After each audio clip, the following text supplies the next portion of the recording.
നിങ്ങളായിരുന്നോ? ടൊവിനോ തോമസ് എന്തോ അലമ്പുണ്ടാക്കാൻ വന്നിരിക്കുക. അതെ, അദ്ദേഹം പറഞ്ഞിരിക്കുന്നത് എന്താണ്? അയ്യോ, അതൊക്കെ ഇപ്പൊ എങ്ങനെ ഓർത്തിരിക്കാനാ? എന്നിട്ട് ഈ അക്രമത്തെ പറ്റി എന്തെങ്കിലും ഒരു വാഹനം നശിപ്പിച്ചിട്ടുണ്ടോ? പൊതുമുതൽ നശിപ്പിച്ചിട്ടുണ്ടോ? എടാ ദാസ, ഏതാ ഈ അലവലാതി?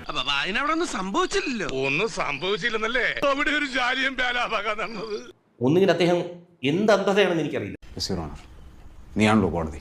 അതെ, ആദ്യം നീ നന്നാകാൻ നോക്ക്. ഇയാൾക്ക് രാവിലെ തന്നെ വേറെ പണിയില്ലേ? മത അന്ധതയാണോ രാഷ്ട്രീയ അന്ധത? എന്തുകൊണ്ടാണ് അങ്ങനെ സംസാരിക്കുന്നത്?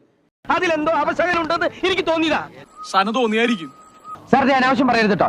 മറ്റേ നമ്മുടെ ജോജു ഇങ്ങേർക്ക് ഇത് എന്തിന്റെ കേടാണ്? ആകാശത്ത് കൂടി പോണ വെടിയുണ്ട കോണി വെച്ച് കയറി കൊണ്ടോളും. ഇതൊക്കെ നമ്മുടെ സഹോദരങ്ങളാണ്.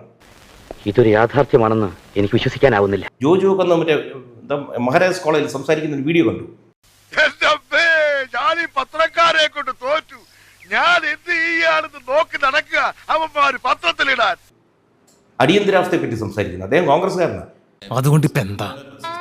അല്ല, ഒന്നുമില്ല. ഇത് അടുത്ത അടിയന്തരാവസ്ഥയാണ്.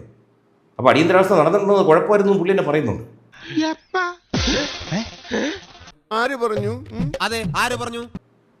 ഞാൻ പറയുന്നത് നല്ല രീതിയിൽ പ്രതിഷേധിക്കാം, നല്ല രീതിയിൽ. ഇതിന്റെ ഉദ്ദേശം വേറെയാണ്. ഒറിജിനൽ ഡ്യൂപ്ലിക്കേറ്റും തിരിച്ചറിയാനുള്ള കപ്പാസിറ്റി ഒക്കെ ഞാൻ കൊണ്ട്